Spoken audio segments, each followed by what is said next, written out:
സർക്കാർ സേവനം എങ്ങനെ ലഭിക്കുന്നു എന്ന് മനസ്സിലാക്കാൻ ഒരു യഥാർത്ഥ ഉദാഹരണം നോക്കാം. ഒരു സാധാരണ പൗരൻ ആവശ്യമായ സർട്ടിഫിക്കറ്റ് നേടാൻ ആദ്യം ബന്ധപ്പെട്ട ഓഫീസിൽ അപേക്ഷ നൽകുന്നതിന് മുൻപ് ആവശ്യമായ എല്ലാ ഓൺലൈൻ ആയി അപേക്ഷ സമർപ്പിച്ച് അക്നോളജ്മെന്റ് അപേക്ഷ ബന്ധപ്പെട്ട ഉദ്യോഗസ്ഥൻ പരിശോധിച്ച് രേഖകൾ തുടർന്ന് ഫയൽ മേലധികാരിക്ക് അയച്ചു.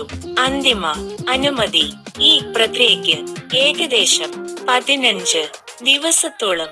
സർട്ടിഫിക്കറ്റ് തയ്യാറായപ്പോൾ അപേക്ഷകനെ അറിയിപ്പ് വഴി ഏത് ഘട്ടത്തിലും നിരാശപ്പെടാതെ ശരിയായ വഴി.